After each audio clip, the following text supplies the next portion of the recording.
The TBI continues its investigation of a deadly officer-involved shooting on East Brainerd Road. Plus, concerns are growing over the spread of bird flu after a string of animal deaths and illnesses. And today marks the first day of Kwanzaa, a day of pride, unity, and celebration for African Americans. Local 3 News at Noon starts right now. This is Local 3 News at noon.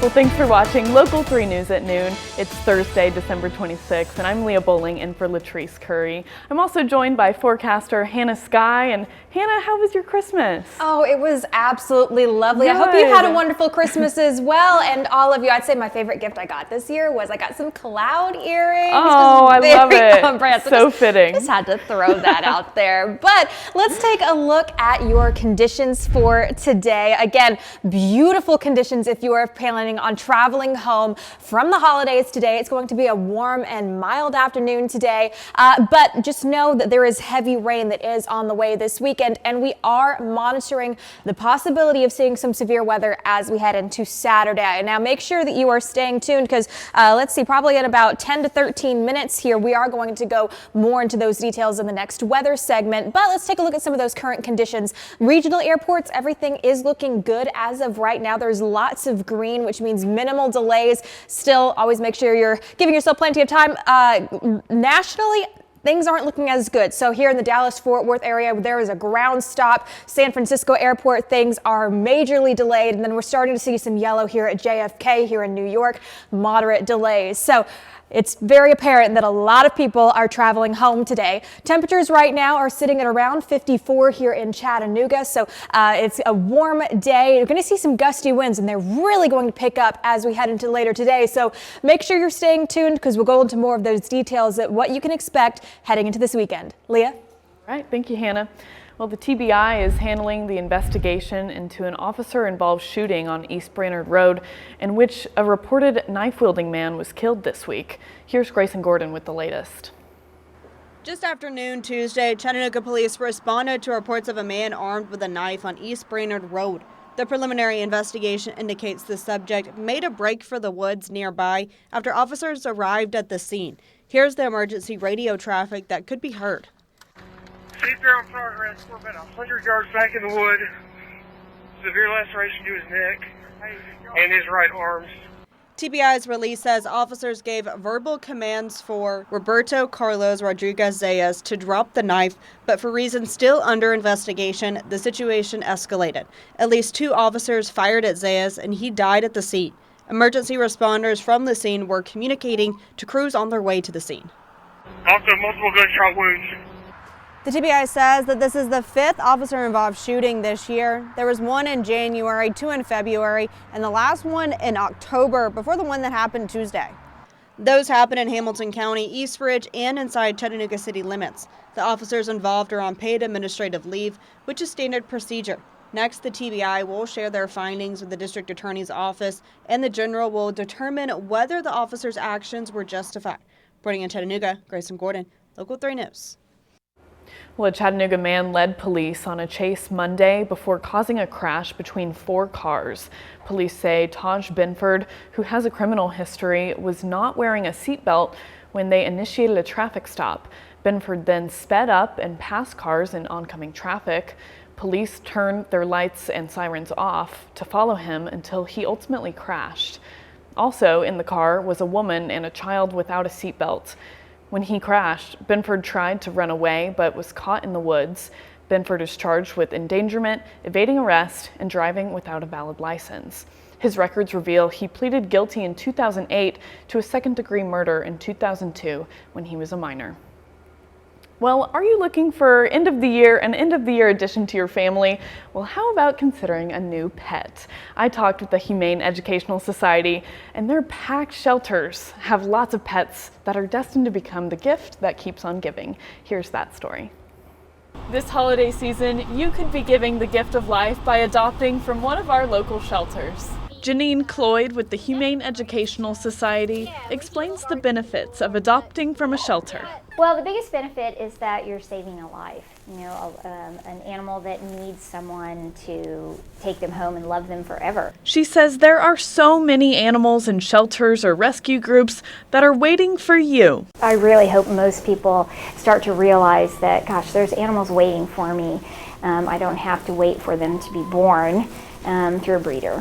That holiday spirit tends to linger even after Christmas, so consider stopping by HES. We are overwhelmed with dogs and cats right now, and we really need people to come and adopt. HES has all of their animals listed online. You can fill out an application and choose who you'd like to meet. Or they can come here and say, hey, this is my lifestyle, I'm a runner, I'm looking for a dog, or I'm a couch potato, I like to watch Netflix, you know, and we'll help them pick out an animal several animals for them to meet. if a furry friend wasn't under your tree this Christmas, you can always find your companion in the new year.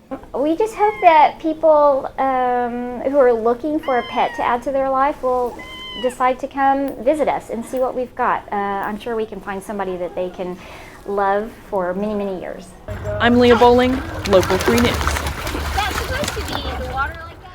An investigation is underway after a healthcare company sign was vandalized in Nashville. The message spray painted on the sign includes the same words police investigating the CEO shooting in New York reportedly found on shell casings. That's deny, defend, depose. This phrase is now often used by insurance critics. However, the sign is not for an insurance company. It's a healthcare provider. The sign is temporarily covered up until they can permanently remove the graffiti. Now to Middle Tennessee, where a 19-year-old is being charged in a Christmas Eve shooting at a Clarksville Walmart. Police say LeBron Gibson faces 4 counts of aggravated assault after he was determined to be the primary aggressor in the incident. During an argument with another man, Gibson reportedly showed a firearm. Police say the other man then acted in defense of his family, shooting Gibson a number of times. His wounds are said to be non-life-threatening. Gibson remains hospitalized, and Montgomery County authorities say he'll be jailed upon release. Today marks the first day of the week-long celebration of Kwanzaa. Created in 1966, it was meant to be a non-religious way for African Americans to reconnect with ancestral roots. It's celebrated each year from December 26th to January 1st. A candle is lit each night on a 7-branch kinara said to represent the people, the struggle, and the future. While Christians celebrated Christmas yesterday, Hanukkah began last night. The 2 holidays occurring on the same day has only happened 5 times since 1900. Hanukkah began at sunset, as Jewish holidays do, and will last 8 nights going into January 1st. The holiday is about spending time with friends, family, and your community. The CEO of the Jewish Federation of Greater Chattanooga says Hanukkah is always shifting because it follows the lunar calendar, which is based on the moon's 28-day cycle. If you had a live Christmas tree this year and are now unsure what to do with it, Chattanooga Public Works is collecting live trees at all 5 of their recycling centers throughout the city. City residents can drop off their trees without lights, decorations, or stands until January 31st. Chattanoogans can also place their live trees at the curb for pickup. The city asks people to not block sidewalks or roadways, and you can find out pickup times, locations, and hours on our website. And coming up on Local 3 News at noon, we have more. A smartphone app in the news the last couple of weeks is helping authorities investigate mystery drones. Is flight radar worth the download for you? I'm Jamie Tucker. We'll take a closer look coming up.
The mysterious drones flying over the East Coast have helped push a smartphone app near the top of the charts.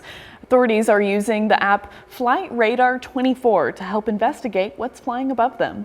Jamie Tucker shows us the app that can better see the skies. Some 2 million airplane enthusiasts and travelers use the app Flight Radar 24 every day. This app tracks all of the airplanes and flights all over the world in real time. Flight Radar 24 tracks flights using aircraft transponders, ground receivers, and satellites, and then places them on a worldwide map. And if you've never seen how many planes are in the air at one time, there are thousands of them. A tapping or clicking on any plane shows detailed information, the type of plane, the year it came into service, and who owns it. Not just major airlines, but Flight Radar tracks personal aircraft. So the authorities investigating these mystery drones, they are using Flight Radar 24's AR mode. When they arrive on the scene, they aim their camera at the sky, and if it's a plane, it'll show up on the map. The information shows the flight pattern, where it took off, and the destination. There's a 3D version of each plane in the air.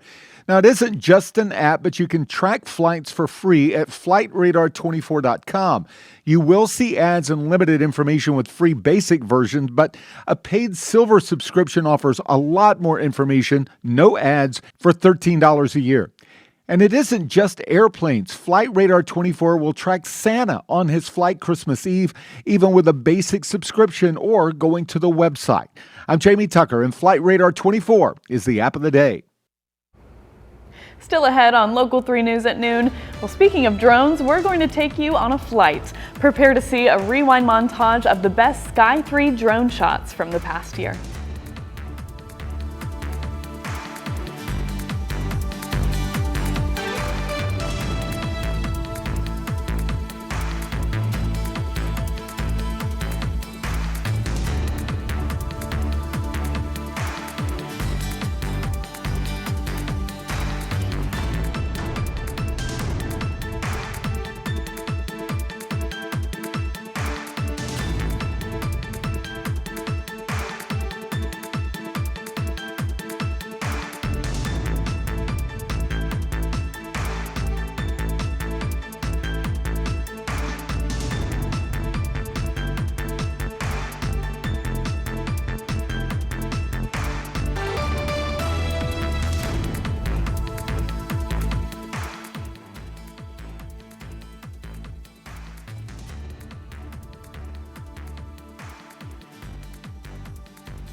This year, we saw the Tennessee Valley community come together in so many ways, and our Skye 3 drone caught the action from above. Here's a look at some of the best drone moments from the past year.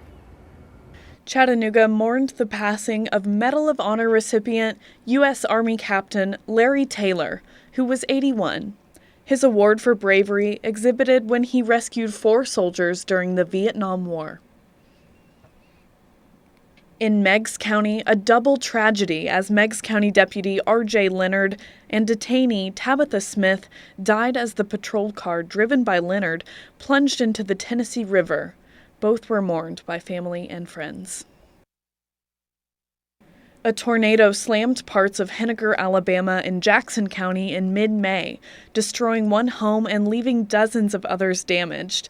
Tall, old pine trees snapped off at the ground level, displaying the storm's ferocity.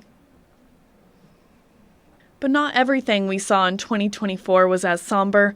We saw the Southern Belle cruising northward on a spring afternoon on the Tennessee River, as well as a barn painted with the University of Tennessee's Everywhere You Look campaign, one of several in the region. There was the huge dome that seemingly popped up overnight in South Chattanooga.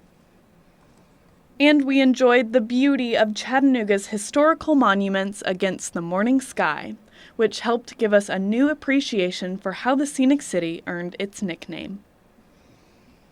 In August, fire destroyed the historic St. Mark AME Zion Church in Athens.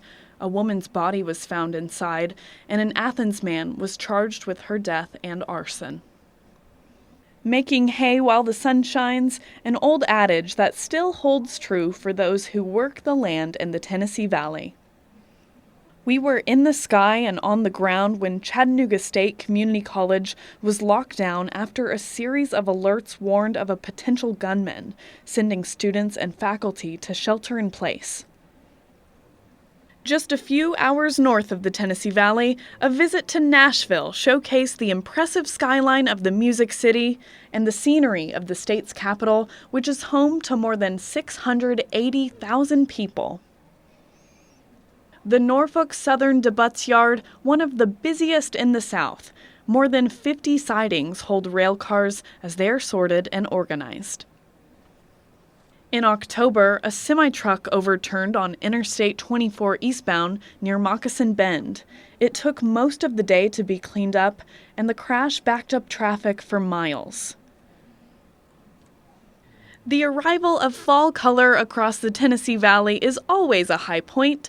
From the Cherahela Skyway to North Chickamauga Creek Gorge State Park, the autumn foliage was a crowd pleaser after a very long and dry summer.